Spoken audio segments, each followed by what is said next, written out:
Hi there, and welcome to this video. I'm Alex Goad, best-selling author, coach, and internet business specialist, and today I want to share with you my morning ritual for making every day an exceptionally productive, congruent, and wonderful day that takes you as much as possible from the point where you are at now towards the thing that you most want to accomplish or acquire in your life.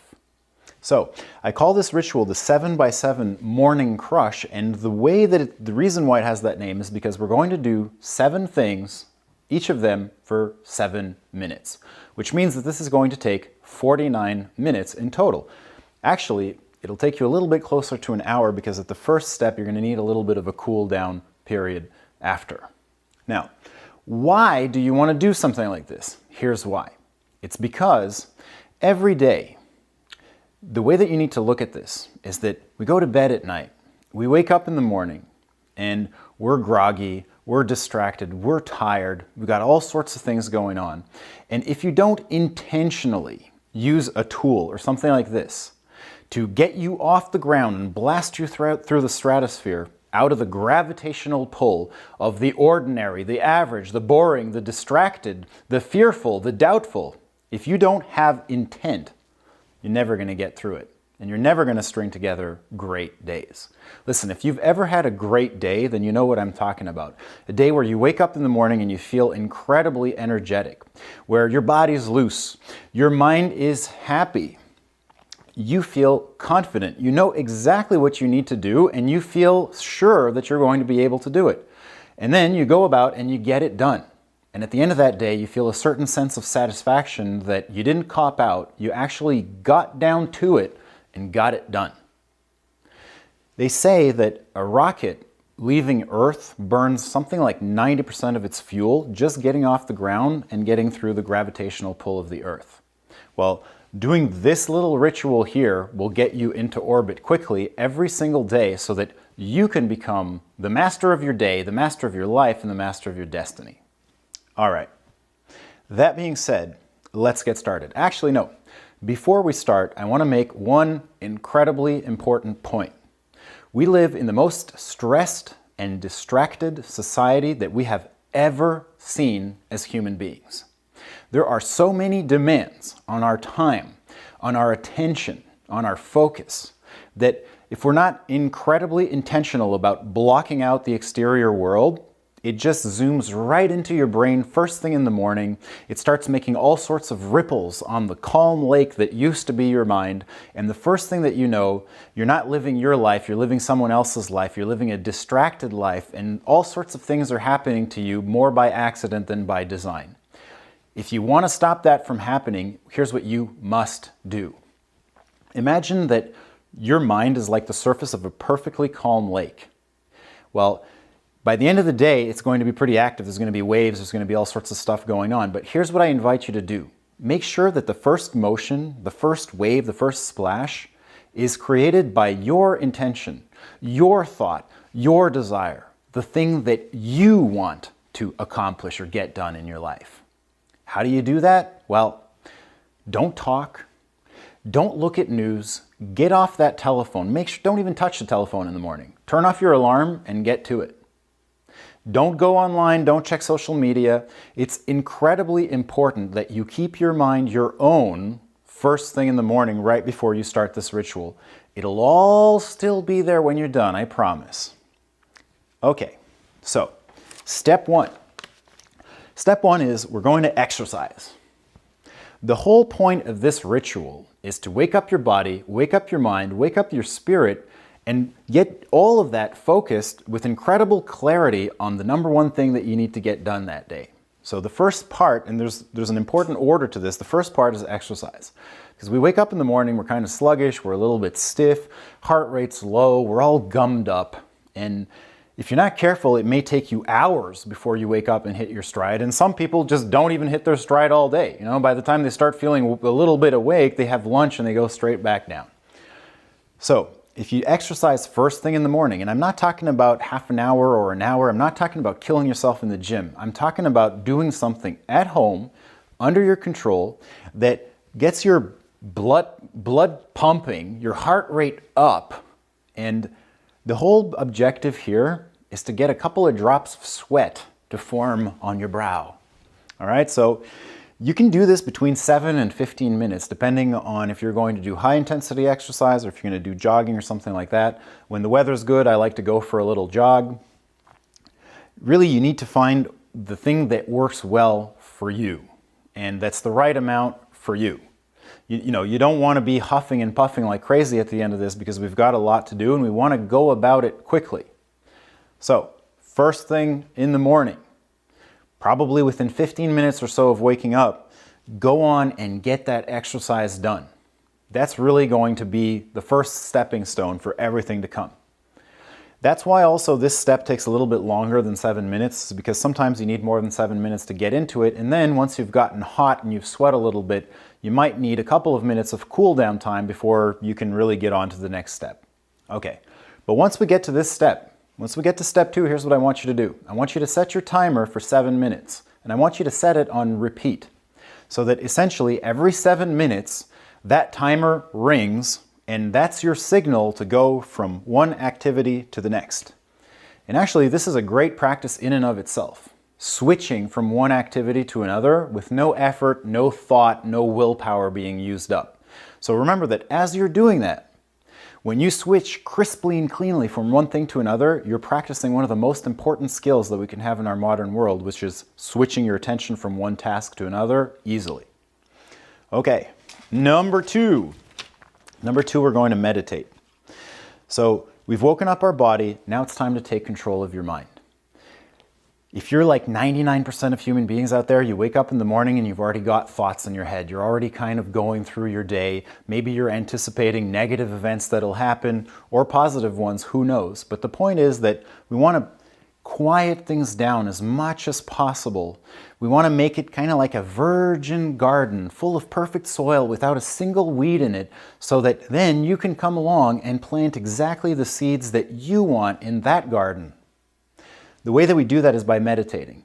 I'm sure that you've heard a million times before that you should be meditating, and I'm sure that you've even listened to that advice and you've tried to meditate yourself. Maybe you do it successfully, maybe not. If you're like a lot of people that I talk to, you've tried and it hasn't quite worked out, but you know you should be doing it. Well, here's the perfect opportunity to make that part of your daily program.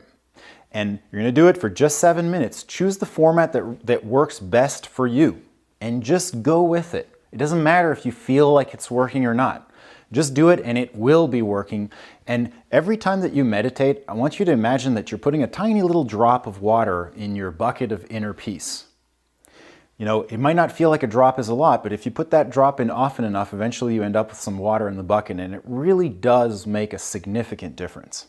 Meditate. Number 3. Number 3, we're going to read. So this is another thing that we should all be doing, but that not all of us do.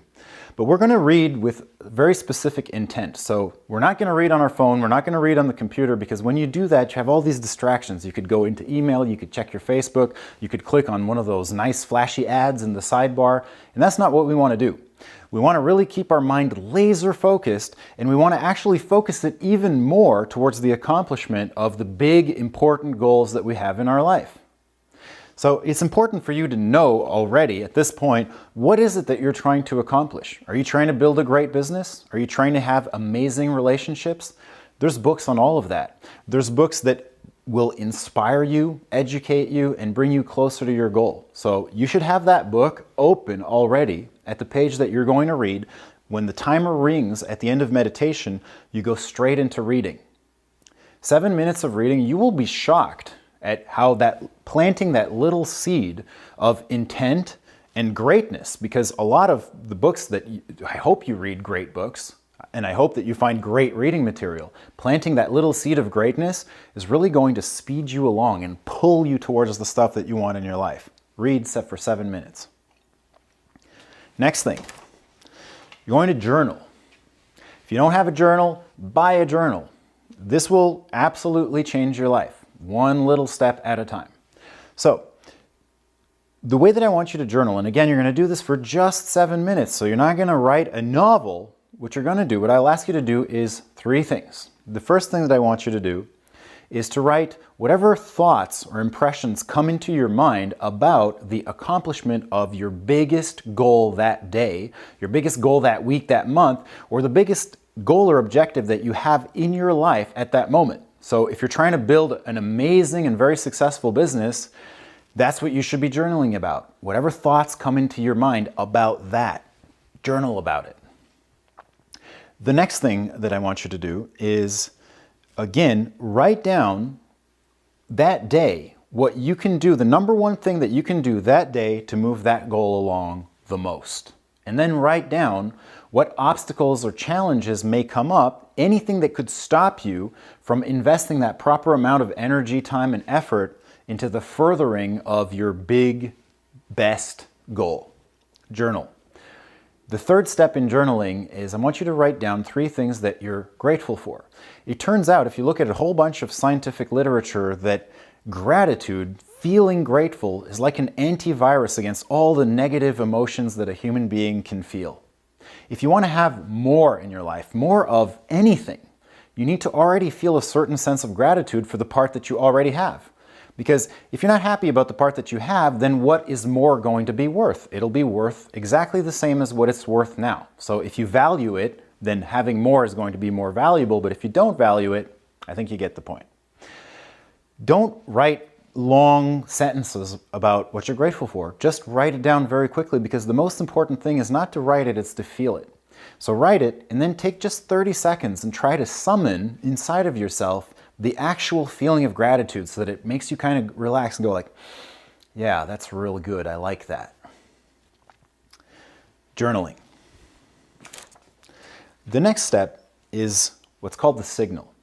What's the signal? So this is a term that was coined by the author Daniel Coyle in his excellent book, The Talent Code. I'll tell you what, that's one of my top 10 books that I've ever read, and I've probably read thousands by now. Why is it so important, or what does it talk about? Well, it talks about the science of exceptional skill acquisition for humans. How do you acquire world-class skill quickly? He names just a couple of factors that really make all of the difference. And one of the most important, if not the most important, is the signal. So anybody who's going to get to a level of spectacular achievement in their life, they're going to be drawn towards it. They're not just going to push themselves, it's going to pull them into it. And what pulls you in is the signal. It's the thing that you see that you think, wow, that's amazing. I want that for myself. And if you can connect with that every day, then really it becomes easier and easier to act congruently, to take the actions on a daily basis that bring you closer rather than that are neutral or that bring you away from where you want to go. An example of this from the book is there's a city in Russia, a tiny little town, where there's a tennis institute, and that tennis institute produced more world-class players than most entire countries did for a decade or more. So the author Daniel Coyle visited that place, and what he found was that it's not that it was a state-of-the-art facility, it's not that it had the fanciest coaches in the world. What it did have was a kind of shrine-like dedication to the practice and to the love of tennis. And when the players that wanted to be good, when they go there and they feel and they see their peers practicing, studying, giving it everything that they have, trying to surpass their best, that makes them feel like, wow, I better get going. I know what I have to do. I want it. That's the point of the signal. Okay, so you can connect with the signal. The way that I do it is I watch YouTube videos. I have a series of YouTube videos that really make me feel like I watch it for 5 minutes, and by the time I'm done, I feel like, oh boy, let me at 'em. That's the whole point of the signal. And the next step that we're going to take is we're going to imitate.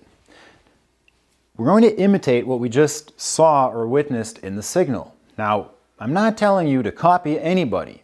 Whatever you're going to do, whatever life you're going to build, make it your own. The whole point of this, though, the whole point of imitation is to kind of, once we've been ourselves for so long, we kind of have these limitations where our future's built on the mold of our present and our past. If you want to break free of that and be able to do something radically different in capacity from what you've had so far, then you need to kind of find a way, like I said, to break the mold and to expand it, to make yourself bigger. So let me give you an example of this in my life. So as I start to teach this is actually the first video that I make that I'm going to publish in about 7 years.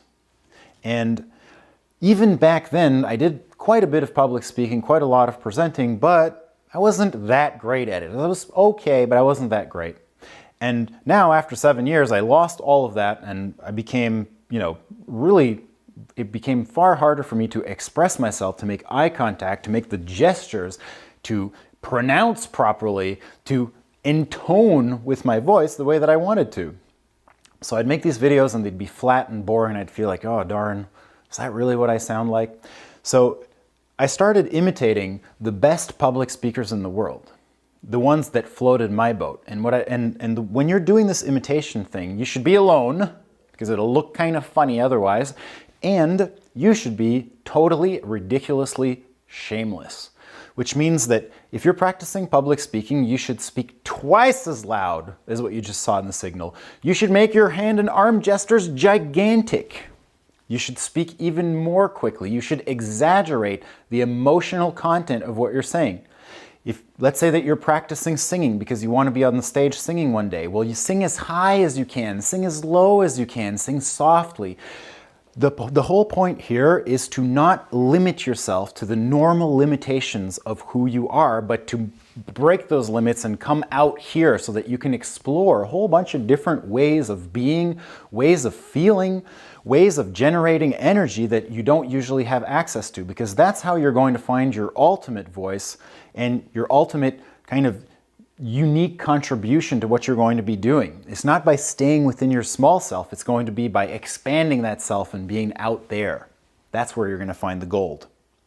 All right, once you've done these 6 steps, you're going to be in what's called a peak state. You're going to be primed up, you're going to be ready to go, you're going to be like, bring it on. And that's an excellent state to be in to make the most important decisions of your day, which is essentially to make things dead clear, okay?